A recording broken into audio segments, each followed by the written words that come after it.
அனைவருக்கும் வணக்கம். பெருமாளுக்கு தீபாராதனை காட்டும்போது நடந்த ஒரு அரிய வீடியோ காட்சியை தான் இப்போ நம்ம அந்த வீடியோவில் பார்த்துட்ருக்கோம். இந்த வீடியோவை பார்க்கும்போதே உங்களுடைய ஆள் மனசில் ஒரு வேண்டுதலை வச்சுக்கோங்க. கட்டாயம் பெருமாளுடைய அருளால் நீங்கள் நினைத்தது கட்டாயம் நடக்கும். அதுக்கு முன்னாடி நம்ம சேனலை சப்ஸ்கிரைப் பண்ணலைன்னா மறக்காமல் சப்ஸ்கிரைப் பண்ணிவிடுங்க. ஓம் நமோ நாராயணா, திருப்பதி ஏழுமலையான் போற்றி அப்படின்னு சொல்லிட்டு மறக்காமல் கமெண்ட் பண்ணுங்கள். பெருமாள் என்பது பெரும் அல் என்றால் இரு சொற்களால் உருவானதும். பெரும் என்றால் பெரியவர் என்றும், அல் என்றால் கடவுள் என்றும் பொருள்.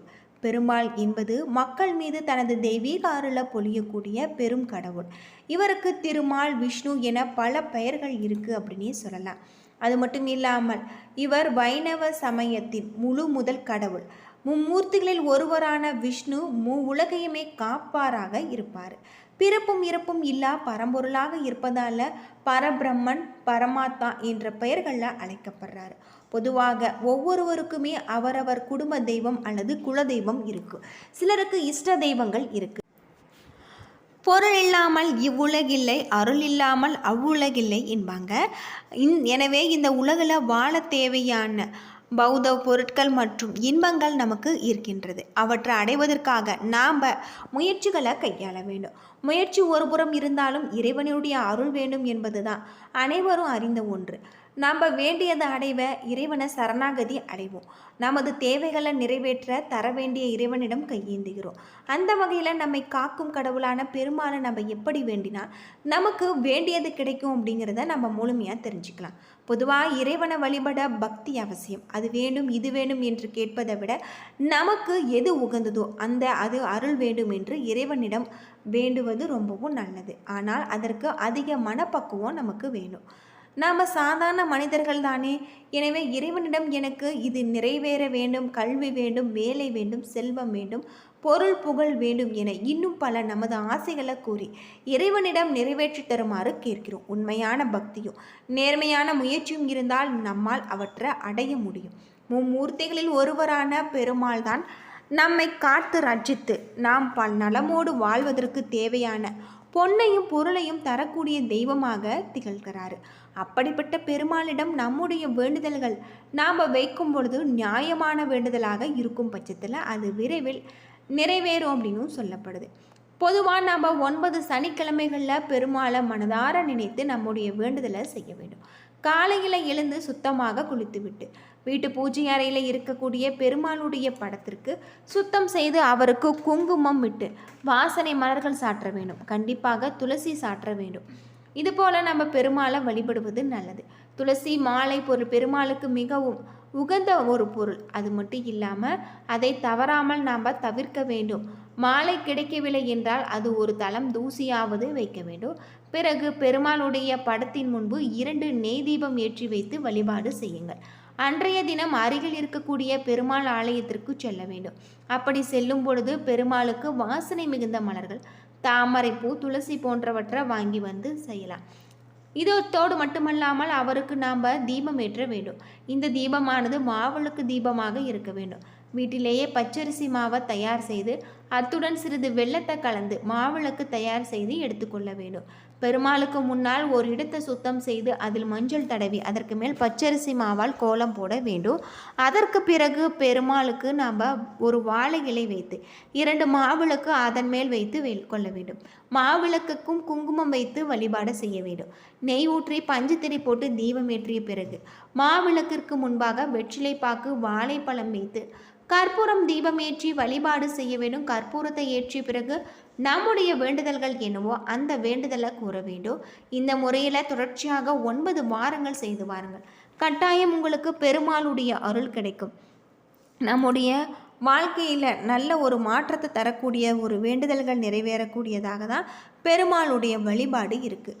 நமக்கு இருக்கக்கூடிய பிரச்சனைகள் தீர வேண்டும், கோரிக்கைகள் நிறைவேற வேண்டும் என்று பிரார்த்தனைகளை நிறைவேற்ற வேண்டும் என்று தான் ஒவ்வொருவருமே வழிபாட்டை மேற்கொள்கிறோம். எனக்கு இது நடக்க வேணும், அது நடக்க வேணும், இது கிடைக்க வேணும், அது கிடைக்க வேணும் என்று தான் தெய்வத்திடம் வேண்டுதல்களை வைக்கிறோம்.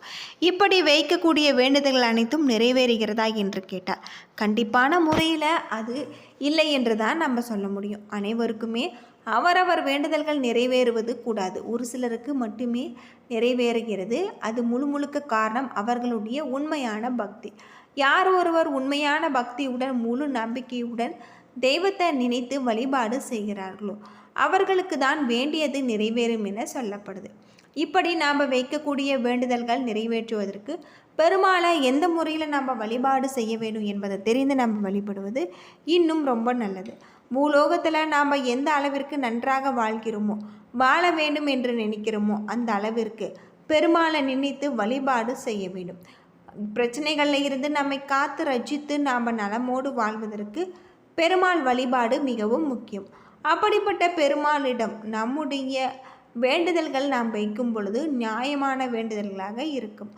அந்த பட்சத்தில் அது விரைவில் நிறைவேறும். அது மட்டும் இல்லாமல் பெருமாளுடைய வழிபாட்டை நம்ம புதன்கிழமை அல்லது சனிக்கிழமைகளில் செய்ய வேண்டும். அன்றைய தினம் பெருமாளை நினைத்து விரதம் இருக்க வேண்டும். காலையில் பால் பழம் சாப்பிட்டு கொள்ளலாம்.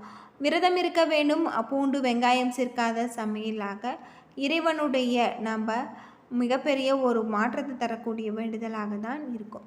புதன்கிழமை செய்வதாக இருந்தால் 9 புதன்கிழமையும், சனிக்கிழமை செய்வதாக இருந்தால் 9 சனிக்கிழமையும் செய்ய வேண்டும். காலையில் எழுந்து சுத்தமாக குளித்து வீட்டு பூஜை அறையில் இருக்கக்கூடிய பெருமாளுடைய படத்தை நாம் பூஜை அறையில் வைத்து குங்குமம் வைத்து துளசி இலைகள் மற்றும் வாசனை மலர்களை வைத்து கொள்ள வேண்டும்.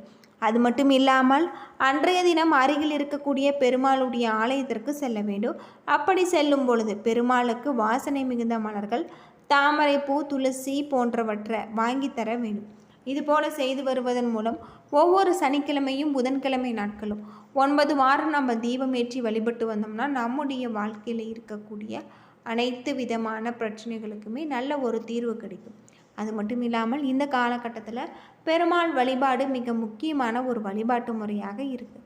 இந்த வழிபாட்டை நாம் முறையாக மேற்கொள்வதன் மூலம் மிக அற்புதமான பல மாற்றங்கள் தரக்கூடிய வகையில் கிரக நிலைகள் உங்களுக்கு அமைஞ்சிருக்கு அப்படின்னே சொல்லலாம். தொழிலில் இருக்கக்கூடிய அனைத்து விதமான பிரச்சனைகளுக்குமே நல்ல ஒரு தீர்வு கிடைக்கக்கூடிய வகையில் தான் கிரக நிலைகள் உங்களுக்கு இருக்குது. மாவிளக்குக்கு குங்குமம் வைத்து கொள்ள வேண்டும். அது நெய்யூற்றி பஞ்சுத்திரி போட்டு நாம் தீபம் ஏற்ற வேண்டும். மாவிளக்கு தீபம் ஏற்றுவதால் நம்முடைய வீட்டில் இருக்கக்கூடிய கெட்ட சக்திகள் வெளியே அனுப்பக்கூடிய ஒரு வழிபாட்டு முறையாக தான் இந்த மாவிளக்கு மண்டபம் அமைஞ்சிருக்கு. திருப்பதி ஏழுமலையான் கோவில் பல அறிவியல் மற்றும் ஆன்மீக மர்மங்களை கொண்டிருக்கு. இந்த கோவிலுடைய முக்கிய ரகசியங்கள் மற்றும் சிறப்புகளை பற்றி முழுமையாக தெரிஞ்சுக்கலாம்.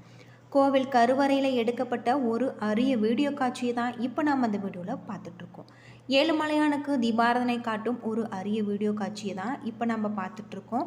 உங்களுடைய ஆள் மனசில் ஒரு வேண்டுதலை வச்சுக்கோங்க. கட்டாயம் ஏழுமலையானின் அருளால் உங்களுடைய வாழ்க்கையில் இருக்கக்கூடிய பிரச்சனைகள் அனைத்திற்குமே ஒரு தீர்வு கிடைக்கும். நம்ம சேனலை நீங்கள் இன்னும் சப்ஸ்கிரைப் பண்ணலைன்னா மறக்காமல் சப்ஸ்கிரைப் பண்ணிடுங்க. ஓம் நமோ நாராயணா எனும் மந்திரத்தை மறக்காமல் கமெண்ட் பண்ணுங்கள். கட்டாயம் பெருமாளின் அருளால் உங்களுடைய வாழ்க்கையில் நல்ல ஒரு மாற்றம் ஏற்படலாம்.